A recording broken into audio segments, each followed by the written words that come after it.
Hello everybody, my name is Dratnos, and in this video I'm going to try and give you an idea of how to spend your Echoes of Ny'alotha on corruptions for tank specs at the corruption vendor.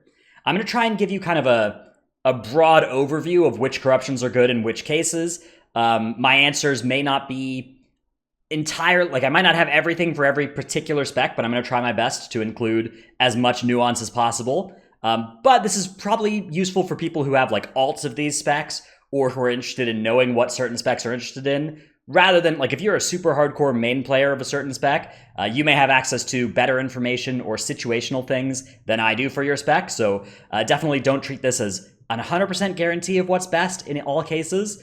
But I wanted to get this video out here, especially because Versatile is just on the vendor, so that we can have a little talk about how to spend your Echoes if you're a tank. So for this video, I'm gonna have one for range DPS, melee DPS, and healers as well. But for tanks in particular, there's a lot of homogeneity among what corruptions are good. So I've made a row here just for all tanks, and we'll talk about that. And then we'll talk a little bit about which specific corruptions for specific specs behave a little bit differently. So for starters, let's just talk about Twilight Devastation.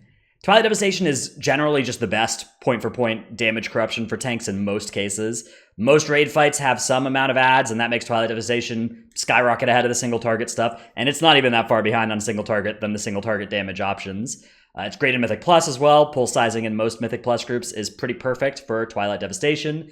And of course, some tanks use it better than others, but all tanks get quite a bit of damage out of this. The tanks that benefit the most from Twilight Devastation are these top three: Blood DK, Vengeance DH, and Guardian Druid. They tend to have the highest healths on average. Prop Paladin and Brewmaster in particular tend to have fairly low average healths throughout a dungeon. A lot of tanks have things that change their health, either in cooldowns or as a result of various effects, but these two specs tend to have the least, and these three tend to have the most. With Prop Warrior, kind of medium, they do have Last Stand Up fairly often, which can synergize with the Twilight Devastation. Twilight Devastation is basically, if you don't have this corruption, saving up and making sure that you're going to be able to buy some of it from the vendor and have the option to make corruption kits that have large different amounts of Twilight Devastation is a very good option. So if you're sitting on a tank alt of some kind that doesn't have Twilight Dev, I would advise you to hold until it shows up on the vendor. Also worth noting, Vengeance Demon Hunter can make good use of the Raw Den weapons, the Lash of the Void weapons. Pretty much the only good AoE DPS corruption that's available from the vendor, and that is something that's not available from the vendor, rather. It's available from Ny'alotha. So these things that I've highlighted in italics, these are the corruptions that you can't get from the vendor. If you're a Vengeance Demon Hunter and you don't have access to Lash of the Void, you can just play Twilight Devastation instead. That's going to be totally fine.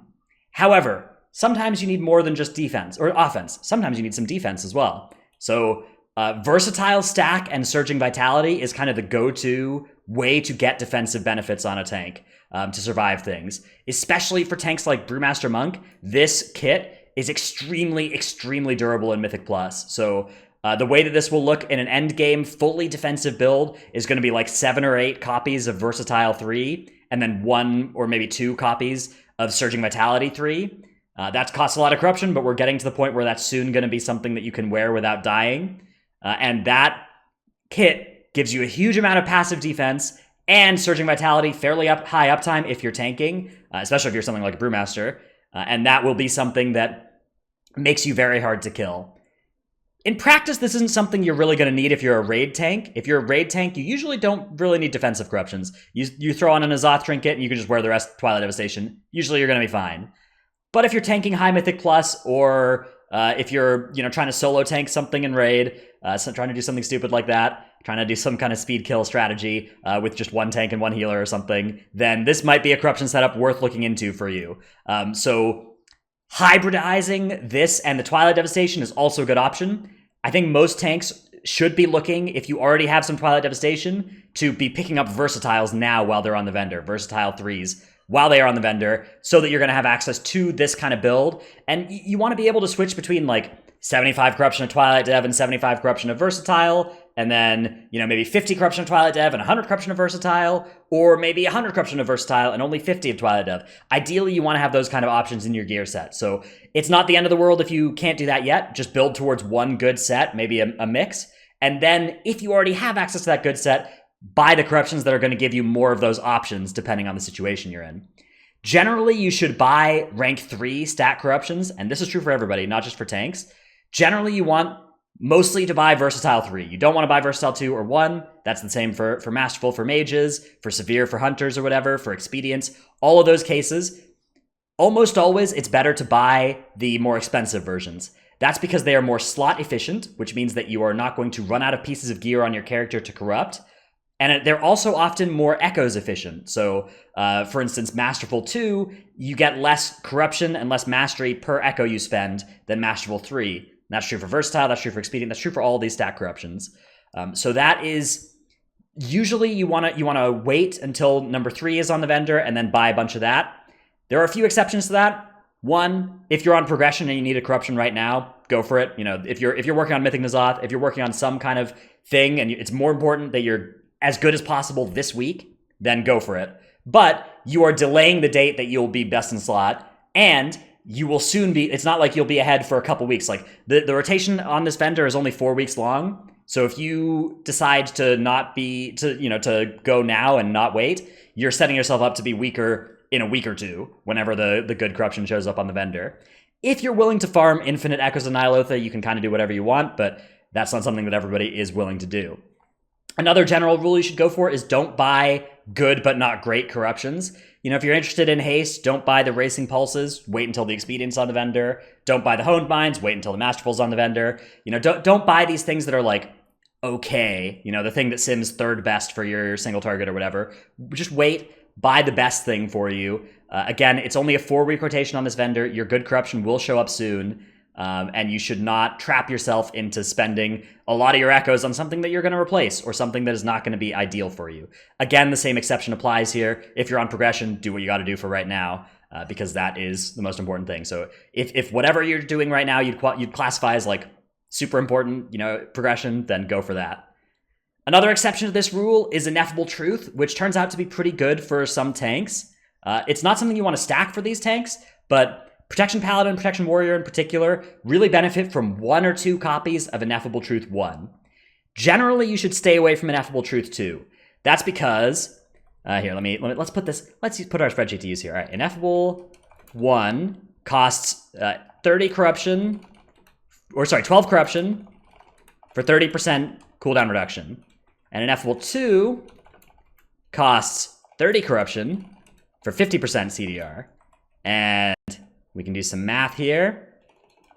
This one gives you 2.5% cooldown reduction per corruption on proc, and the other one gives you 1.6 cooldown reduction per corruption on the proc. So Ineffable 1 is more corruption efficient, more effect per corruption than Ineffable 2. So usually you wanna have this on your gear. Now, as we were talking about earlier, slot efficiency is also something you need to consider optimizing for. At some point, you may run out of gear on your character to corrupt, and you may not. Your issue may not be that you like are trying to, you know, stay under 60 corruption or 40 corruption or whatever, and instead the issue might just be that you only have so many items that can carry corruption, and you need to optimize for that. In which case, it can be a time to switch to the less corruption efficient but more slot efficient Ineffable 2. For the most part, for right now, I would recommend tanks play with 1 or 2 copies of Ineffable 1 rather than Ineffable 2, because again, just imagine 2 times Ineffable 1, right? Imagine having 2 of these on your character. You're going to have 24 corruption from that, and when it procs, you're going to get 60% CDR, right? Compare that to the Ineffable 2 budget, right? This is better, less corruption and more effect than this one. So it's strictly better, except for the fact that you need more slots for it to work. So that's my little bit about Ineffable, but Ineffable, good for these tank specs in particular. Might be good for some of the others, but so far from what I've seen, it doesn't look like it's particularly valuable for the other tank specs. That's Ineffable in particular is a corruption that experimentation is required to determine if it's good, so it may be something you want to test out on these other tank specs. It's proven to be pretty good for at least Prop Paladin and Prop Warrior. Expedient is also a stat corruption, that's the haste from all sources, that may be good for some tanks. Generally, I think it is worse than Versatile for Vengeance, and I think it's probably a little bit worse than Versatile defensively for Prop Warrior, but a little bit better if you're going for a mix of offense and defense, especially if you already have a little bit of Versatile. For Paladin, I think that it might actually be better defensively and offensively because Expedient is going to help you with your Shield of the Righteous uptime, and it's just going to help you it helps you so much with your Shield of the Righteous uptime because it gets you more judgments, which gives you more Shield of the Righteous uptime that way, and your Shield of the Righteous just has a faster recharge. So Expedient, I think in particular for Prop Paladin, might be something you need a little bit more than the Versatile until you've got enough Shield of the Righteous uptime to feel comfortable. Again, Ineffable also helps out on that front. Devour Vitality is the Mott, I think, staff, and that's something that Guardian Druid can also use. It has some single target damage as well associated with it, but it also comes with a reasonable amount of defense, given how large their health total is, so that is something to consider for that spec too. Again, it's not something you can buy from the vendor, so if you're not setting foot into Ny'alotha and you're just looking to buy a set from the vendor, you can ignore all these things that are in italics. All right, let's talk about some corruptions that are good for single target damage. Gushing Wound has just gotten nerfed. If it weren't for this nerf that's coming in this Tuesday, 35% damage nerf on this corruption, nobody would use this thing anywhere. Everybody would use this thing everywhere for single target damage. Now that it's getting a 35% nerf, instead it seems to be roughly competitive with Twisted Appendage. I'm still not sure which of those two is actually going to be better for general case, single target focused damage. My suspicion is that they're going to be within a few percentage points of each other. So whatever fits your corruption budget better between the two is probably going to be fine. This is the sort of thing that we can revisit later and see which of them is actually better, but it's nitpicking. Either one might be best. Infinite Stars is great, especially for the tanks that have a little bit more haste. So that can be stuff like Prot Warrior, even Vengeance DH, where it can have a pretty high proc rate and proc up pretty quickly. Still something you probably only want to use in specific situations where Infinite Stars is good. So there are some raid boss fights like Shadhar Mythic, Zanesh not Mythic, and slightly less on Mythic. And also in some specific Mythic Plus situations, so like high tyrannical keys of like Workshop, I've seen people use Infinite Stars. Mostly my advice from Infinite Stars is stay away from this one unless you know what you're doing. For the most part, people make a mistake by putting on Infinite Stars in my experience, and saving up to buy this from the vendor. In most cases, you're going to yield more damage from instead picking Twilight Devastation. If you really know what you're doing, or if you have access to all this stuff already, then buy the Infinite Stars and test it out in cases where you think it might be good. Also worth noting, Blood DK has a weapon that comes with pretty good single target and actually small cleave AoE, and also has a little bit of defensive benefits as well. It's the Mott weapon for them, and the damage on that is quite good too, so not a bad corruption to use in that kit for that purpose. Then sometimes you're left with a few corruption left to spend on your kit. If you're trying to stay below 40, there's not a huge difference between 31 and 39.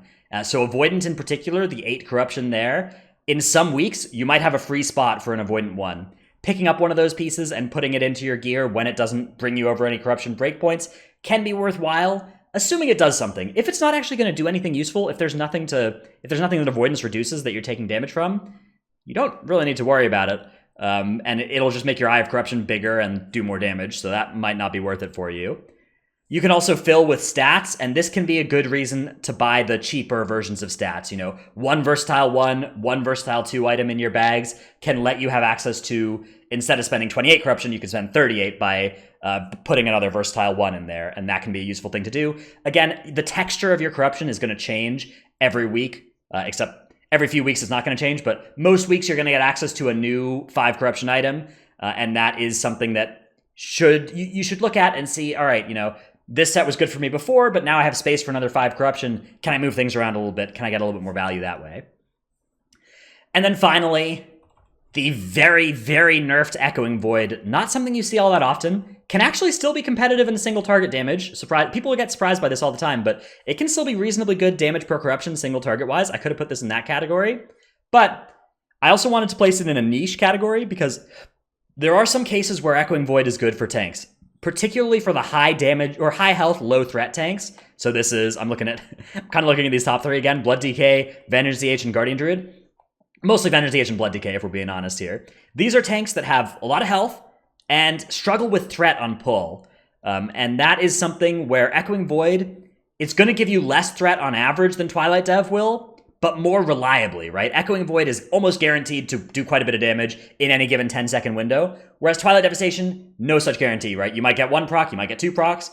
You're probably going to get 0 procs, though, in any given 10-second window that you look at. And that can be a bad thing if you're trying to get threat. So if you're a tank who is struggling with threat, consider playing around with one Echoing Void 2 or an Echoing Void 1. Yeah, so just something to fill your budget, something that doesn't remove your defensive abilities, but changing a little bit of the Twilight Devastation into Echoing Void is going to hurt your overall damage. It can help you with that snap threat on pull in a Mythic Plus setting. So that can be a corruption worth looking into. If you are somebody who has all this stuff already, and you're like, hey, what's this corruption vendor got that's worth it for me? First of all, how did you get so lucky to get a lot of versatile? But maybe you already bought your versatile. Maybe you're somebody who buys all your versatile this rotation, and then you're just like, what do I spend my echoes on for the rest of my life?